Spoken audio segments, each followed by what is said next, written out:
Arms races Vanguard's gem and shows the creativity of the developers at Sledgehammer, a fresh new take on multiplayer game modes like Ground War and War that works and is fun to play. I'll talk you through the base mechanics and then I'll teach you some tips. Each team of 12 players drops from a plane with the same STG loadout and has the goal of capturing a total of 6 objectives. Not too dissimilar to Modern Warfare's Ground War, each objective is placed in strategic locations and these advantages mostly come down to high ground or clear sightlines, along with the addition of an economy allowing for the purchase of custom classes, streaks and a big old Sherman. Earning money is easy, $5 every 3 seconds, and killing opponents gives you cash outright, along with dropping loose change, ammo, and a single armor plate. You get rewarded for capping objectives as well.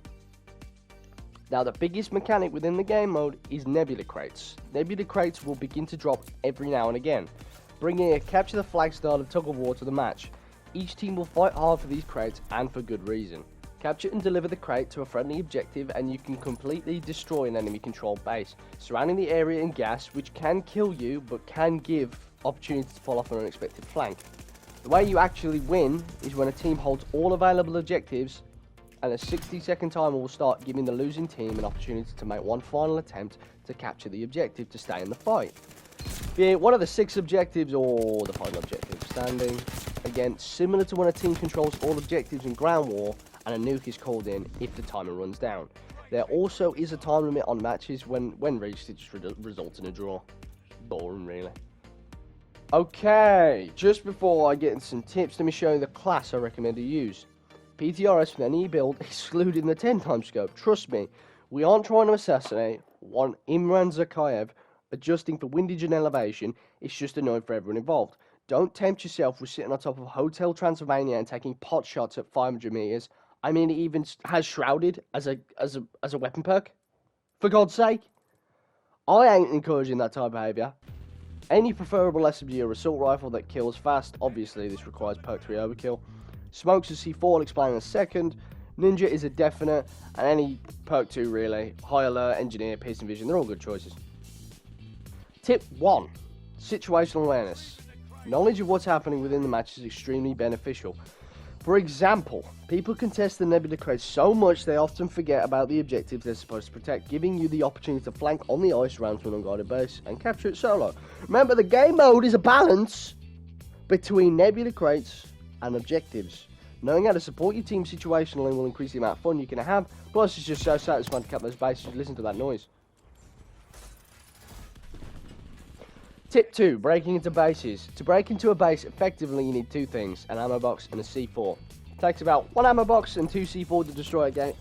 If not, you have a big Russian 50 cal to finish the job. Don't even try and sit there and man the gates open. If you do run out of utility, time for a change of plan or get creative. If you don't have a loadout, a bike, ammo crate and 2 nades should be enough to break through the wall. Also, don't forget C4 is really effective against tanks, bikes, cars, any vehicle.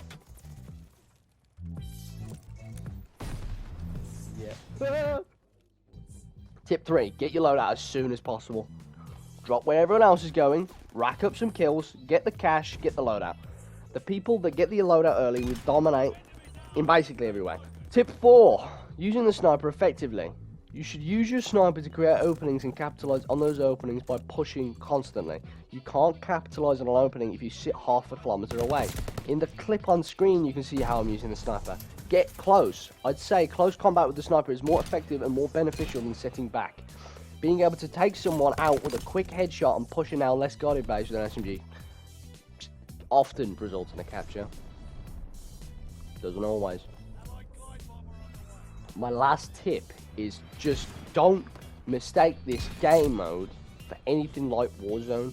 There's no replating, there's no gas mask, there's no closing circle. It's not highly competitive, which is the main thing. This game mode is just fun.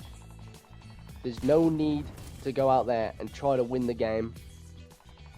Just cap those objectives and have fun. In closing, this game mode proves they can produce good new modes that are fun to play and replay. Not to mention, this game mode is great for camera grinding. Like, do you really think I would have this PTRS Atomic if it weren't for this game mode? And I'm so glad they didn't try to one-up Ground War by adding 128 players or something stupid like that. They took Ground War and molded it into something in this game that's not seen since launch, and they made it their own. It doesn't make the game a must-play, but if you do have the game, check the game mode out. Thanks for watching. Go. Oh my god.